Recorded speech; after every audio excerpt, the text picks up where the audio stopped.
సిద్ధవరం వరకు 1,40,00,000తో తార్ రోడ్డును ప్రారంభించి మరియు 2 ఏళ్ల పరిపాలనలో భాగంగా ఇంటింటికి కూటమి ప్రభుత్వంలో పాల్గొన్న వెంకటగిరి ఎమ్మెల్యే శ్రీ కురుగొండ్ల రామకృష్ణ మరియు జిల్లా అధ్యక్షురాలు పానబాక లక్ష్మి పారవోలు గ్రామం వెంకటగిరి మండలం వెంకటగిరి నియోజకవర్గం వెంకటగిరి మండల పరిధిలోని పారవోలు గ్రామంలో వెంకటగిరి శాసనసభ్యులు ఎమ్మెల్యే శ్రీ కురుగొండ్ల రామకృష్ణ ఈ రోజు సాయంత్రం 2 ఏళ్ల పరిపాలనలో కూటమి ప్రభుత్వ ప్రచార కార్యక్రమాన్ని విస్తృతంగా నిర్వహించారు. ఈ సందర్భంగా స్థానిక నాయకులు కార్యకర్తలు మరియు గ్రామస్తులు ఆయనకు భారీ గజమాలతో ఆత్మీయ స్వాగతం పలికారు. ప్రతి ఇంటింటికి వెళ్లి ప్రజల సమస్యలను అడిగి తెలుసుకోవడంతో పాటు ప్రభుత్వ పథకాలను ఆయన ప్రజలకు వివరించారు. ఈ ప్రచార కార్యక్రమంలో భాగంగానే గ్రామంలో నూతనంగా 1,44,00,000తో నిర్మించిన తార్ రోడ్డును ఎమ్మెల్యే మరియు జిల్లా అధ్యక్షురాలు కలిసి శిలా ఫలకాన్ని ప్రారంభించారు. అంటే 1,000 రూపాయలు 4 సంవత్సరాలు ఇచ్చారు.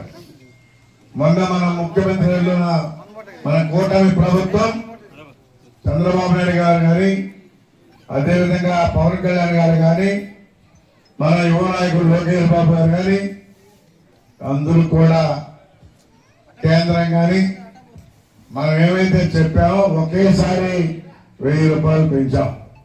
3,000 ఉంటే 4,000. అంతకు ముందు 2 నెలలు కూడా అరియర్స్ కూడా ఎంతైతే పెంచారో ఆ లెక్క ఇచ్చాం. కాబట్టి ఇప్పుడు మన ముఖ్యమంత్రి చూసేది ఒకటే, అభివృద్ధి సంక్షేమం రెండు కళ్ళుగా ఈరోజు పనిచేస్తా ఉన్నాడు. ఏ కుటుంబానికి వెళ్ళి అడిగినా మన కలవాలైతే ఒకే గతంలో అమ్మ ఒడని చెప్పి ఒక్కరికి ఇచ్చారు. ఈరోజు తల్లికి వందనం పేరు పెట్టి ఎంతమంది బిడ్డలుంటే అంతమందికి ఇస్తా ఉన్నాం. కలవాయిలో ఒకే తల్లికి 6 మంది బిడ్డలు, 5 మంది కూతుర్లు, 1 కొడుకు. 6 మందికి కూడా 13,000 లెక్కన 72,000 వాళ్ళు పట్టడం కూడా జరిగింది. ఏ కుటుంబం అడిగినా 3, 4 ఉంటే కూడా వాళ్ళకి పడుతూ వాళ్ళకి పెన్షన్లు, వికలాంగులు ఉంటే వాళ్ళకి పెన్షన్. ఒక కుటుంబంలో మున్సిపాలిటీలు అయితే ఒక కుటుంబానికి 1,00,000 రూపాయలు చేయడం కూడా ఉంది. ఎందుకంటే వేవర్స్ మగ్గాలకి 25,000 పడుతుంది. ఒక కుటుంబంలోనే 2 మగ్గాలు ఉన్నాయి, 50,000. ముగ్గురు బిడ్డలు 39,000. ఈ విధంగా లెక్కేస్తే 1,00,000 రూపాయలు పైన వస్తా ఉంది. ఏ రాష్ట్రంలో కూడా ఏ ప్రభుత్వం కూడా ఇవ్వడం లేదు. ధనిక రాష్ట్రాలు కర్ణాటక కానీ తమిళనాడు కానీ వాళ్ళు ఇచ్చేది రోజు 1,500 నుంచి ఇప్పటికి 2,000కి వచ్చారు. ఈరోజు మన రాష్ట్రంలో బెడ్లు అయితే 15,000 ఇస్తున్నాం, 10,000 ఇస్తున్నాం, 6,000 ఇస్తున్నాం, 4,000 ఇస్తున్నాం. ఇన్ని ఏ రాష్ట్రంలో కూడా ఈ విధంగా లేవు. ముఖ్యంగా మన ఎమ్మెల్యే గారికి, కల్వాక మాజీ మంత్రి వాళ్ళకి, ఇక్కడికి చేసిన విలేకరులకి అందరికీ ధన్యవాదాలు, నమస్కారాలు.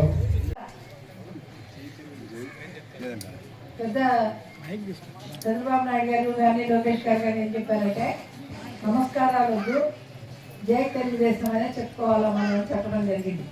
కాబట్టి జై తెలుగుదేశం అంటే మీరు నాకు నమస్కారం అన్నట్టు జై తెలుగుదేశం మీకు చెప్తే బాగుంటుంది. కారణా ఈ రోజున 2 సంవత్సరాలు పూర్తయిన సందర్భంగా మనం చేసిన అభివృద్ధి సంక్షేమాల వల్ల ప్రజల్లో ఒక నమ్మకం ఏర్పడింది. ఈరోజు మనం ధైర్యంగా ప్రతి ఇంటికి వెళ్ళి, ఏమ్మా నీకు ఎలా ఉంది ఈ ప్రభుత్వం, నీకు ఏమి ఇచ్చింది అని చెప్పని మనం ధైర్యంగా అడుగుతున్నాం. మనం ఇన్స్టాల్మెంట్స్ మీద ఇవ్వటంలే. ప్రభుత్వం ఎన్ని ఇబ్బందులు వచ్చినా కూడా ఏదైతే హామీలు ఇచ్చాయో Super 6 అవన్నీ ఒకటొకటిగా అమలు చేస్తూ ఈరోజు మీ ముందుకి మేము ధైర్యంగా రావడం జరుగుతూ ఉంది. ఇందాక నేను రామకృష్ణ గారి కారులో వస్తున్నప్పుడు ఆయన ఎంతో సంతోషంగా చెప్తున్నారు, పేపర్ చూపిస్తూ ఈ గ్రామానికి ఇన్ని కోట్లు ఖర్చు పెట్టానమ్మా, ఈ గ్రామానికి ఇన్ని కోట్లు ఖర్చు పెట్టానమ్మా, ఒక రోడ్ వేసాను, బిల్డింగ్ కట్టాను, అదొక సంతోషం. ఎందుకంటే మీరు అడిగిన దానికి ఆయన ధైర్యంగా సమాధానం చెప్పగలరు, పని చేశాడు కాబట్టి.